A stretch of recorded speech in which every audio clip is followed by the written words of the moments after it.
हम अपनी oil mines, अपनी ऑयल रिफाइनरीज को बंद करने वाले हैं। 100 ऑलरेडी क्रॉस हो गया और 150 तक तो हम मंथ एंड तक पहुंच जाएंगे। ये मेरे हिसाब से एक इकोनॉमिक वॉर है। सरकार को एलपीजी के रेट्स बढ़ाने पड़े हैं। 60 रुपए मतलब इतना ज्यादा अमाउंट है नहीं एक्चुअली। वो एक प्रेशर बनाना चाहते हैं ग्लोबल कम्युनिटी पर। सिर्फ एक देश के शिप्स वहां से एक्चुअली पास थ्रू हो रहे हैं, वो है चाइना। तो वो क्यों नहीं वो स्ट्रेट ब्लॉक करेंगे? वो तो करेंगे। भारत के लिए एक लाइफलाइन है, वो है रशिया। भारत ने हमेशा सच का साथ दिया है और पीस का साथ दिया है। एक एरिया जहां पे अनाउंसमेंट्स में सुनना चाहती थी लेकिन वो नहीं आए, वो था renewable energy. Whole world combine और चाइना का इन्वेस्टमेंट, और वो चाइना का इन्वेस्टमेंट पूरे वर्ल्ड कंबाइन से ज्यादा है। इस सिचुएशन के लिए हम पूरी तरह से तैयार हैं। अगर आप इधर आए तो फिर आप सोच लीजिएगा कि ये तो एक्चुअली दुनिया में इस समय एक विचित्र स्थिति बनी हुई है। जब से मिडिल ईस्ट और पूरे पश्चिम एशिया में हालात जो है संघर्ष वाले बने हुए हैं, युद्ध की स्थिति चल रही है। युद्ध भयंकर तरीके से इजराइल, ईरान और अमेरिका के बीच में चल रहा है। इन सब के लिए जिम्मेदार कौन है, क्यों हो रहा है युद्ध, इन सब के कारण आप लोगों को पता है कि किस तरह अमेरिका ने ईरान पर अटैक किया। उसके बाद खामनेई की मौत हुई। खामनेई की मौत के बाद ये जो जंग है ये एक विकराल रूप ले रखी, क्योंकि ईरान ने पूरे गल्फ रीजन को टारगेट किया। इसके बाद स्ट्रेट ऑफ हॉर्मुज वहां पर बंद कर दिया गया।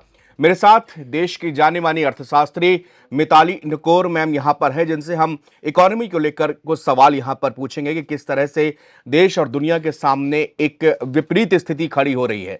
मैम, ये जो पूरा सिचुएशन, जब से नया साल हमने आपके साथ में पॉडकास्ट किया था और उस समय आपने कहा था कि ये साल की शुरुआत जैसी हुई है, उस समय वेनेजुएला के साथ में उनके जो हुआ, अमेरिका ने किया, वो दुनिया ने देखा। उसके बाद अब जो है स्थिति बहुत ज्यादा पूरी दुनिया की वैश्विक स्थिति बदल गई है।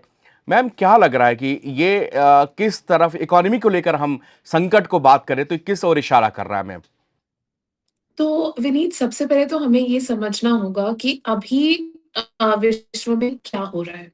तो सब कुछ ऑयल प्राइसेस से ही रिलेटेड है, और जैसे हमने पहले भी ये डिस्कस किया था, ये जो वॉर है ये मेरे हिसाब से एक इकोनॉमिक वॉर है, प्योर इकोनॉमिक्स की वॉर है ये।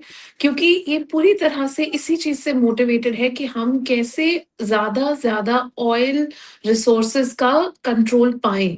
ये एक तरह से यूएस का मोटिवेशन है, और ये उन्होंने ओपनली कहा भी है। मतलब अगर आप उनके ट्वीट्स पे देखें प्रेसिडेंट ट्रम्प के, तो काफी क्लियरली वो ट्रूथ सोशल पे यही कह रहे हैं कि वेनेजुएला के साथ हमने इसलिए ऐसा किया, वहां पे एक अथॉरिटेरियन रेजीम थी और हमने अब ऑयल के रिसोर्सेज का कंट्रोल ले लिया है।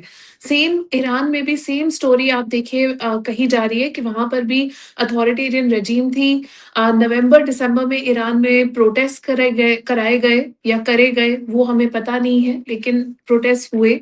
आवाम ने प्रोटेस्ट किया, कोई इसमें डाउट नहीं है। जैसे वेनेजुएला का सिचुएशन था, ईरान का भी वही सिचुएशन है कि अथॉरिटेरियनिज्म तो था, उसमें कोई डाउट नहीं है। लेकिन ऑफ कोर्स ये देखा जा रहा है कि एक तरह से अमेरिका ज्यादा से ज्यादा ऑयल प्राइसेस को कंट्रोल करना चाह रहा है, ऑयल रिसोर्सेज को कंट्रोल करना चाह रहा है। तो जी। आज की डेट में ऑयल जो हमारा $75 पर बैरल था जनवरी में, जनवरी एंड तक, वो बढ़ते बढ़ते बढ़ते आज की डेट में इस सिचुएशन में $100 आज उसने क्रॉस कर लिया है।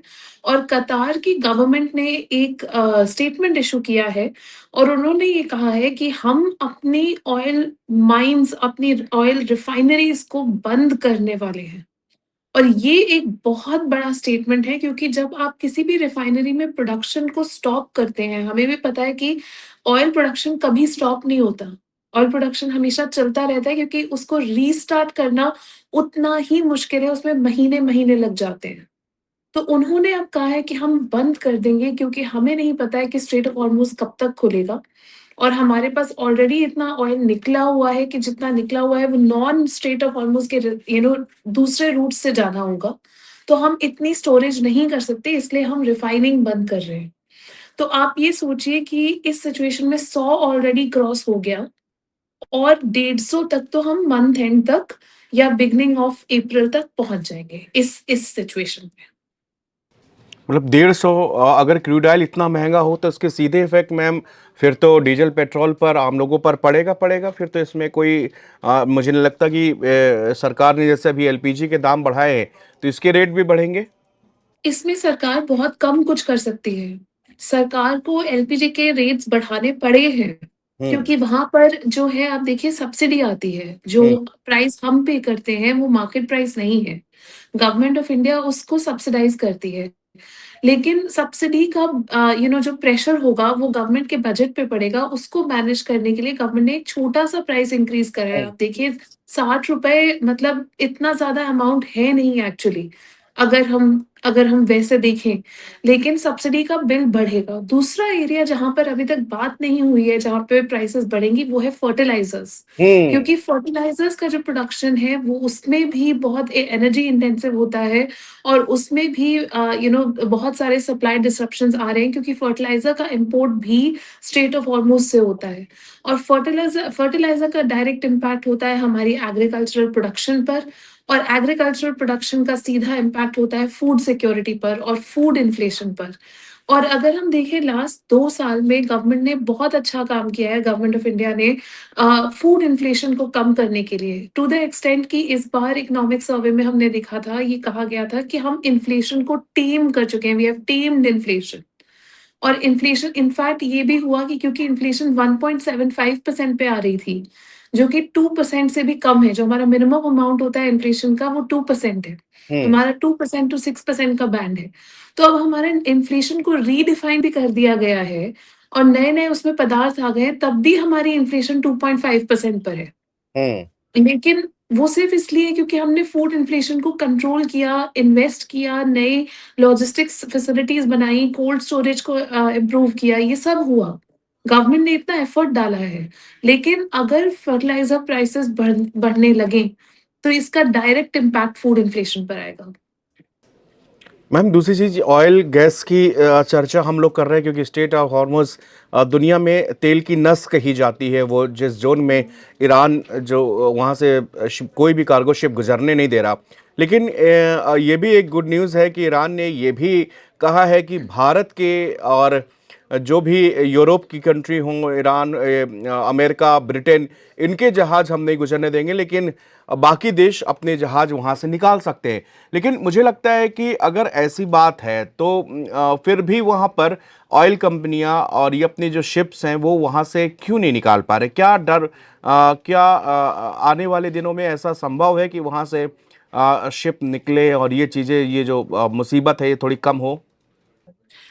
सी मुझे ये लगता है कि अगर ईरान स्ट्रैटेजिकली सोच रहे हैं और वो एक प्रेशर बनाना चाहते हैं ग्लोबल कम्युनिटी पर कि हुँ। ग्लोबल कम्युनिटी अमेरिका से बात करे कि ये वॉर खत्म होनी चाहिए, तो वो क्यों नहीं वो स्ट्रेट ब्लॉक करेंगे, वो तो करेंगे। हुँ। आपके पास जो भी स्ट्रॉन्ग चीज़ अपनी साइड पर है, आप अमेरिका को डायरेक्टली तो अटैक कर नहीं सकते। आपने अमेरिकन बेसेस को अटैक किया, वहाँ पर भी अब आपने कहा कि हम अपने नेबर्स को अटैक नहीं करेंगे अगर वहाँ से अटैक हमारे यहाँ नहीं आ रहा है। हुँ। हुँ। हुँ। तो वो भी ईरान ने एक बहुत पॉजिटिव डी-एस्केलेटरी स्टेटमेंट इश्यू करा। लेकिन अगर वो स्ट्रेट ऑफ हॉर्मुज़ को ब्लॉक नहीं करते हैं और दुनिया को दर्द नहीं होता है, तो कैसे कोई भी देश फिर अमेरिका को बोलेगा ये आप बंद करिए जो आप कर हुँ। रहे हैं। हुँ। तो मुझे ये नहीं लगता है कि ईरान स्ट्रेट ऑफ हॉर्मुज़ को एट एनी पॉइंट ओपन करेगा। अ, और सिर्फ़ एक देश के शिप्स वहाँ से एक्चुअली पास थ्रू हो रहे हैं, वो है चाइना। हुँ। हुँ।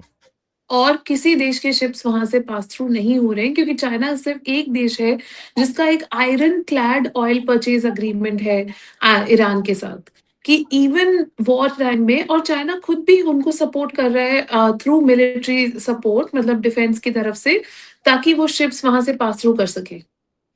उससे उनके ईरान की तरफ से बयान भी आया था कि चीन जो है हमारा रणनीतिक साझेदार है, हमें यहाँ पर मदद कर रहे हैं। और दूसरी चीज़ है, कई सारी रिपोर्ट्स आ रही हैं कि बैकएंड पर रशिया और चाइना दोनों ईरान की मदद कर रहे हैं।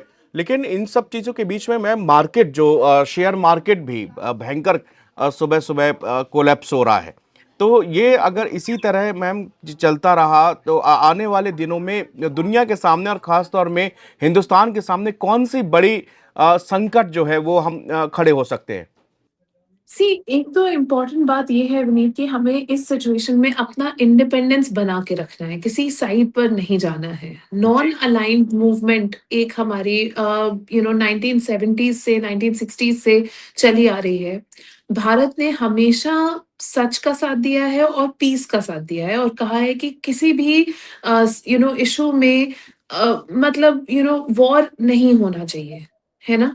तो ये भारत का हमेशा स्टैंड रहा है। इसकी वजह से भारत ने सफ़र भी किया है, हुँ, क्योंकि अगर हम अमेरिका की साइड शुरू से हो जाते या हम रशिया की साइड शुरू से हो जाते, तो शायद हम एक ब्लॉक का हिस्सा होते और वो ट्रेड हमारा उसी ब्लॉक में होता। लेकिन हमने ऐसा नहीं किया। हमने हमेशा ये कहा कि हम अपनी पाथ पर चलेंगे, हम सबको साथ लेकर चलेंगे।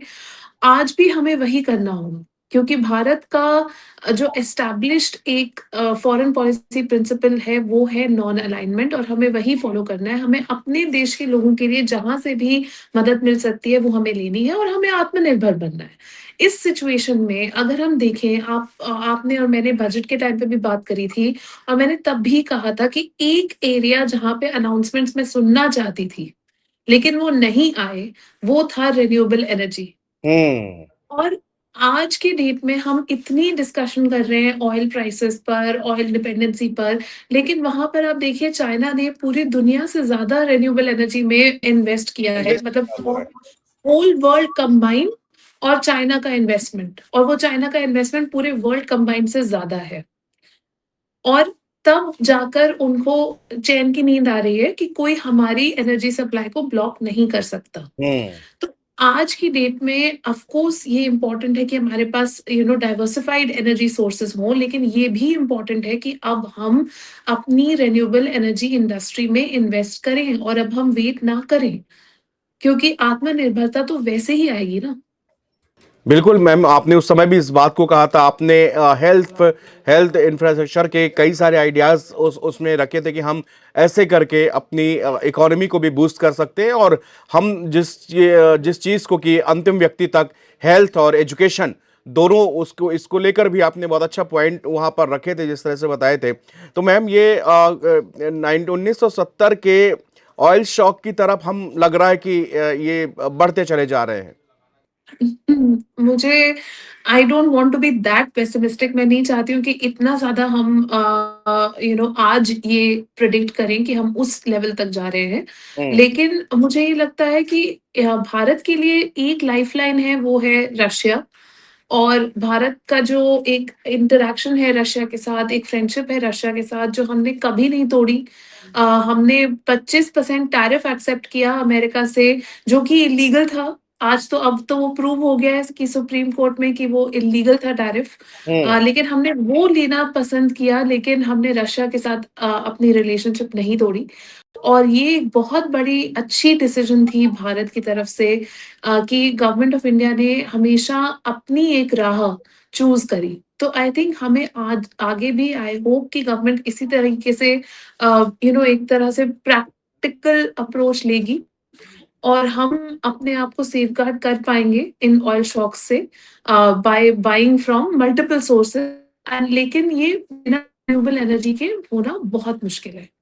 मैम एक आखिरी सवाल कि अगर ये स्टेट ऑफ हॉर्मुज़ पर हाल एक आध मतलब हफ्ते में 5 दिन में कोई फैसला नहीं होता और तो हमारे पास प्लान बी क्या होना चाहिए और प्लान सी पर काम मैम ऑलरेडी चालू हो गया होगा? जी, बिल्कुल, plan B, C, D I think सब पे चालू है प्लान। अगर आप देखें तो कल मिनिस्ट्री का स्टेटमेंट भी आया था, मिनिस्टर ऑफ पेट्रोलियम, उन्होंने भी स्टेटमेंट दिया है कि हम सारे काफ़ी देशों के साथ काम कर रहे हैं। अब आप देखिए हमारा यूरोप के साथ भी ट्रेड डील हो गया है। ये क्यों इम्पोर्टेंट है? क्योंकि नॉर्डिक कंट्रीज़ जो हैं, नॉर्वे, डेनमार्क एक्सेट्रा, वहाँ पर भी वो भी ऑयल एक्सपोर्टर्स हैं, वो भी एनर्जी एक्सपोर्टर्स हैं, वो भी गैस एक्सपोर्टर्स हैं। तो उनके साथ भी अब हम परचेज़ एग्रीमेंट्स कर सकते हैं। हमारा ऑस्ट्रेलिया के साथ कॉम्प्रिहेंसिव इकोनॉमिक पार्टनरशिप है, तो ऑस्ट्रेलिया से भी हम कोल ऑलरेडी ले ही रहे हैं और ये भी एक हमारे लिए इम्पोर्टेंट रूट है, क्योंकि कोकिंग कोल जिससे हमारा पूरा थर्मल पावर प्लांट्स और इलेक्ट्रिसिटी का ग्रिड चलता है, वो काफ़ी हद तक वो ऑस्ट्रेलिया से आता है। तो ये बहुत ज़रूरी है कि हम इन कंट्रीज़ के साथ भी अपना रिलेशनशिप और बढ़ाते रहें और बढ़ा भी रहे हैं ऐसा नहीं है कि हम नहीं बढ़ा रहे। और उसके अलावा मैं ये कहूँगी कि मार्केट में ऑफ कोर्स थोड़ा इम्पैक्ट तो अभी आएगा, क्योंकि एक वॉर हो रही है और कंट्री और एक के बाद एक दूसरी कंट्री उसमें इन्वॉल्व होती जा रही है। कल हमने ये भी सुना है कि चाइना ने ताइवान के बारे में एक स्टेटमेंट इश्यू करा, क्योंकि वो एंटिसिपेट कर रहे हैं कि हो सकता है कि ताइवान एरिया में भी ऐसे ऐसे सिचुएशन बन जाए। तो वो पहले से ही कह रहे हैं कि हम इस सिचुएशन के लिए हम पूरी तरह से तैयार हैं। अगर आप इधर आए तो फिर आप सोच लीजिएगा कि ये तो एक्चुअली मतलब बहुत बड़ा एक मूव होगा। इसीलिए उन्होंने भी स्टेटमेंट इशू करा है। तो इस सिचुएशन में ये बहुत ज़रूरी है कि भारत एक पीस मेकर का रोल प्ले करे, क्योंकि हमारी इकोनॉमिक ग्रोथ के लिए, हमारी मार्केट की स्टेबिलिटी के लिए, हमारी एनर्जी सिक्योरिटी के लिए ये बहुत ज़रूरी है कि सारे देश थोड़ा काम डाउन हो जाएँ और डी-एस्केलेशन हो। और वो मतलब उसमें भारत एक बहुत ही महत्वपूर्ण रोल प्ले कर सकता है ऑफ अ पीस मेकर। हाँ, क्योंकि ईरान से भी हिंदुस्तान के अच्छे संबंध है, इजराइल से भी अच्छे संबंध है, यूएस से भी जैसे तैसे ठीक हो ही रहे थे और ट्रेड डील साइन हुई थी, लेकिन उसके बाद फिर वो सुप्रीम कोर्ट का आदेश आया और चीज़ें, चूंकि ट्रम्प को लेकर तो इस समय कुछ कोई भी इंसान, वो चाहे अमेरिका में हो, वो कोई कुछ कह ही नहीं सकता है कि इस समय किस मूड पे आके बैठे। वो कह रहे हैं कि दुनिया को उनका हाल फिलहाल बयान है कि दुनिया को तेल का संकट हो जाने दो, लेकिन जिस मिशन पे मैं हूं वो बहुत बड़ा मिशन है, वो आगे समझ में आएगा, वो जब ईरान का न्यूक्लियर प्रोग्राम हम खत्म कर लेंगे। तो ये सारी चीज़ें चल रही। बहुत बहुत शुक्रिया मिताली मैम, आपने अपने व्यस्त शेड्यूल में आपने हमको समय दिया, और हैप्पी वुमेंस डे हम नवभारत टाइम्स की ओर से मैम आपको बहुत बहुत ढेर सारी बधाई। मिताली निकोर, इकोनॉमिस्ट, जो कि इस सब चीजों में जो कि वैश्विक एक स्थिति बन चुकी है ऑयल और गैस को लेकर, एनर्जी को लेकर, उसमें क्या भारत कहां पर स्टैंड कर रहा है और आने वाले दिनों में हमारी क्या स्ट्रेटेजी है, इस सब बातों में उन्होंने तफसील से बताया और बता रहे हैं कि किस तरह से पूरी दुनिया के सामने एक बहुत बड़ा जो है ये एक समस्या खड़ी हुई है, जो कि अमेरिका के एक फैसले ने, अमेरिका इजराइल के एक फैसले ने जो है वो पूरी दुनिया में उथल पुथल मचा दी है। इधर कई रिफाइनरी कही जा रही है कि वो बंद हो जाएंगी, क्योंकि ऑयल का प्रोडक्शन इतना ज़्यादा हो रहेगा और वहाँ स्टेट ऑफ हॉर्मुज से तेल और एनर्जी वहाँ से निकल नहीं पा रही, जिसकी वजह से दिक्कतें सारी क्रिएट हो रही हैं। लेकिन उम्मीद करते हैं कि आने वाले दिनों में ये समस्याएं जो है कम होंगी, और हिंदुस्तान भी इसको लेकर अपनी प्लान सी पर काम कर रहा है। तमाम देशों से एनर्जी के सोर्सेस को लेकर बात चल रही है, और बहुत जल्दी मतलब ये कीमतें जरूर क्रूड ऑयल के एक आसमान छूती जा रही हैं, और आने वाले दिनों में ये $150 प्रति बैरल तक, $150 प्रति बैरल तक पहुंच सकती हैं। तो इस ऐसी स्थिति में लाजमी है कि हो इसका असर आम लोगों को भी यहाँ पर भुगतना पड़े, क्योंकि अभी देखा एलपीजी के दाम बढ़े हैं, और उसके बाद में ऑयल और गैस को लेकर भी अगर इस तरह से दाम बढ़ते रहे, मिडिल ईस्ट में इसी तरह तनाव रहा, तो लाजमी है कि इसके दाम में भी आप उतार चढ़ाव देखे जा सकते हैं। शुक्रिया।